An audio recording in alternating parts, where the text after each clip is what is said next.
Salam alaikum wa marhaba bikum, ma'akum Mourad de Taqi Academy. Alors, toujours dans le cadre du thème A, nutrition et santé, on arrive à présent à la dernière partie de ce thème, la partie 4, dans laquelle on va étudier, on va s'intéresser à ce qu'on appelle la constance du milieu intérieur. Alors, cette partie comporte 3 chapitres. On va commencer par le premier chapitre, dans lequel on va voir qu'est-ce que le milieu intérieur, et on va aussi essayer de dégager quelques caractéristiques de ce milieu, et c'est à partir de ces caractéristiques qu'on peut passer au chapitre 2, puis au chapitre 3. Donc, les notions qui vont être acquises dans ce premier chapitre vont être utiles dans le deuxième chapitre pour comprendre et étudier ce qu'on appelle l'excrétion urinaire, autrement dit, l'élimination des déchets liquides. Et puis, à partir de ces notions, toujours qu'on a vues dans le premier chapitre, on terminera le dernier chapitre par l'étude d'un exemple de constance du milieu intérieur. Il s'agit de la régulation de la glycémie qui est la concentration ou le taux de glucose dans le sang. Alors, à présent, on va commencer donc par le premier chapitre, le milieu intérieur et ses caractéristiques. Vous savez donc, d'après au moins ce que vous avez vu dans les chapitres précédents, que les organismes unicellulaires, tels que les lactobacilles, tels que les levures, tels que les champignons unicellulaires, ces micro-organismes puisent leurs nutriments directement à partir du milieu extérieur. Alors, je dis donc que ces micro-organismes puisent ces nutriments, autrement dit que ces micro-organismes utilisent directement ces nutriments à partir de milieu extérieur sans intermédiaire. Cependant, chez les organismes pluricellulaires, comme par exemple le cas de l'homme, les cellules ne sont pas en contact direct avec le milieu extérieur. Il existe des appareils spécialisés, tels que l'appareil digestif, l'appareil respiratoire, l'appareil circulatoire, ainsi que d'autres. Ces appareils recueillent du milieu extérieur les molécules et les ions nécessaires à la vie cellulaire. La description de ces molécules ainsi que ces ions est assurée par ce qu'on appelle le milieu intérieur. Et donc, en fin de compte, on peut dire que le milieu intérieur, c'est l'intermédiaire entre les cellules de l'organisme et le milieu extérieur. La notion de milieu intérieur a été introduite pour la première fois en 1859 par un physiologiste français, M. Claude Bernard. Alors, dans ce chapitre, on va essayer de comprendre qu'est-ce qu'un milieu intérieur, quels sont les différents compartiments liquidiens de l'organisme et donc qui font partie du milieu intérieur, mais aussi on va essayer de comprendre la composition du milieu intérieur. Alors, on va commencer par voir les compartiments liquidiens du milieu intérieur. En effet, chez l'homme, il existe 2 types de systèmes. Ce qu'on appelle le système circulatoire, qui comporte un grand nombre de vaisseaux sanguins, responsable de la circulation du sang. Il existe aussi un réseau de vaisseaux lymphatiques qui assure la circulation de ce qu'on appelle la lymphe.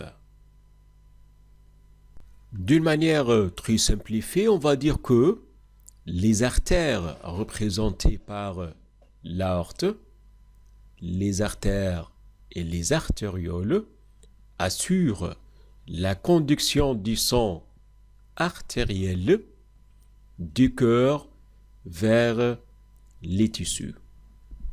Cependant, les veines, représentées par la veine cave, les veines et les vénules assurent la conduction de ce qu'on appelle sang veineux des tissus vers le cœur.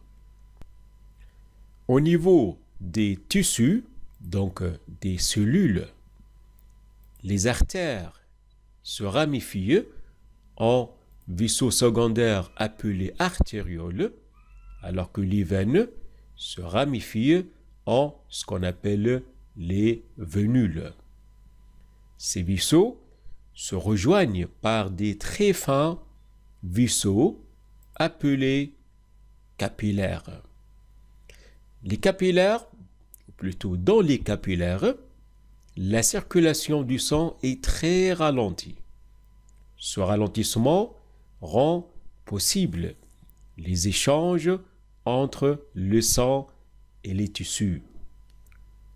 Dans les tissus passe donc le sang artériel riche en oxygène et en nutriments à travers ce qu'on appelle les capillaires artériels qui sont, comme vous l'avez compris, des ramifications des artérioles, et le sang quitte les tissus à travers les capillaires veineux, et c'est ce qu'on appelle le sang veineux qui contient le CO2 et les déchets provenant bien sûr des cellules. Mais bien sûr, au niveau des tissus, il y en a d'autres types de vaisseaux, c'est ce qu'on appelle les vaisseaux lymphatiques, qui font partie, comme on vient de le voir donc tout à l'heure, de ce qu'on appelle la circulation lymphatique. La circulation lymphatique, constituée d'un grand nombre de vaisseaux qui circulent, qui se trouvent partout dans le corps, assure, comme l'indique le nom, la conduction d'un liquide appelé lymphe, dont on va voir la composition juste après, Inch'Allah. Alors, maintenant, on va s'intéresser au compartiment liquidien où on trouve la lymphe. En effet, ce liquide circule dans des vaisseaux lymphatiques et dans ce cas, on parle de ce qu'on appelle la lymphe circulante ou canalisée. La lymphe peut se trouver aussi dans le compartiment intercellulaire, c'est-à-dire entre les cellules, et on l'appelle dans ce cas la lymphe interstitielle. Alors, résumons maintenant ce qu'on a vu, ce qu'on a dit jusqu'à maintenant à propos du milieu intérieur. En effet, le milieu intérieur est l'équivalent du compartiment extracellulaire, autrement dit, le milieu qui se trouve à l'extérieur de la cellule. Dans ce compartiment, on peut trouver environ 30% de l'eau totale de l'organisme. Le milieu intérieur comporte deux types de compartiments. Ce qu'on appelle le compartiment vasculaire, qui contient environ 9% de l'eau totale de l'organisme, et le compartiment interstitiel, c'est celui qui occupe ou qui se trouve entre les cellules, ce compartiment contient ce qu'on appelle le liquide intercellulaire, qui représente environ 21% de l'eau totale du corps. Et c'est là où on trouve ce qu'on appelle la lymphe interstitielle. Le compartiment vasculaire est constitué de deux types de vaisseaux. Ce qu'on appelle les vaisseaux sanguins, dans lesquels circule le sang, et les vaisseaux lymphatiques, dans lesquels circule la lymphe circulante. Ah bon? Vous n'avez pas tout compris? Alors, quelle est votre question donc? Alors, comment le milieu intérieur assure-t-il la relation entre les cellules et le milieu extérieur? Ah oui, bon, en fait c'est une bonne question. Alors on va essayer de comprendre comment le milieu intérieur donc assure cette relation entre les cellules du corps et le milieu extérieur. Alors pour répondre à cette question, on doit tout d'abord rappeler certaines notions. Alors tout d'abord, vous savez que le corps humain reçoit à partir du milieu extérieur de l'eau, de l'oxygène et les aliments.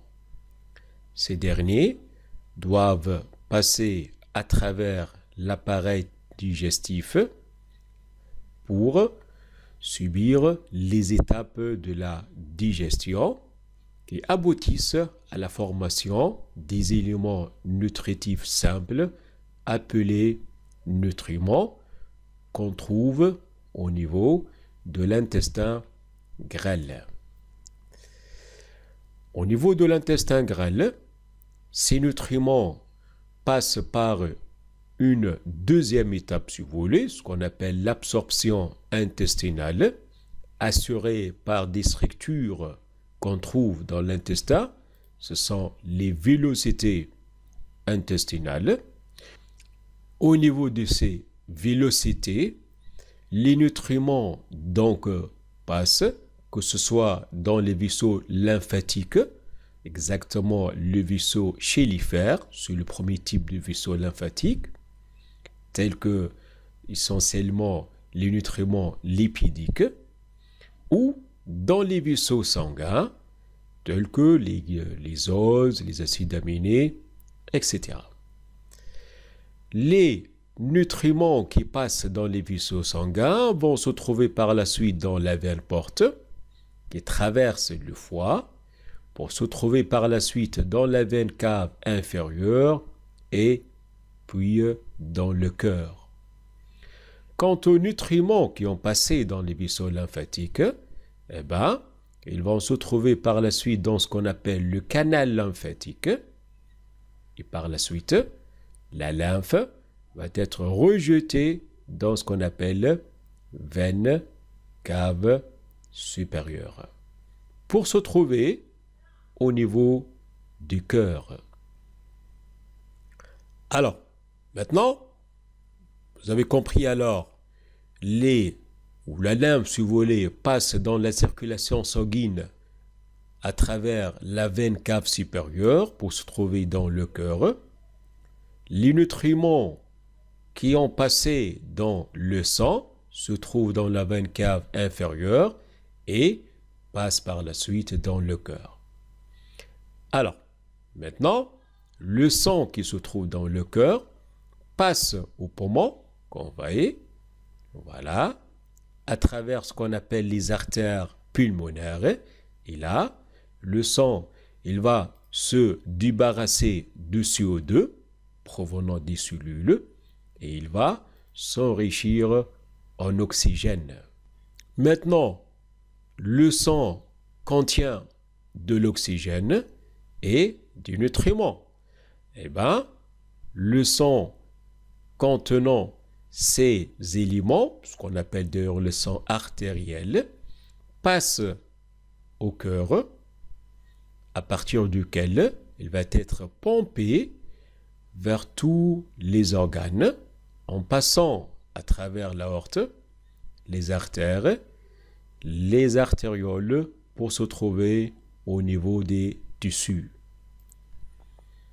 Là, comme on l'a vu tout à l'heure, les vaisseaux se ramifient en capillaires et ces capillaires permettent ou assurent les échanges entre la cellule et le sang. Au niveau donc des tissus, on trouve du sang artériel riche en oxygène et en nutriments qui va passer par la suite aux cellules. Bien sûr, avant de passer aux cellules, c'est ce qu'on va revoir par la suite, Inch'Allah, ces éléments doivent se trouver tout d'abord dans la lymphe interstitielle, puis dans les cellules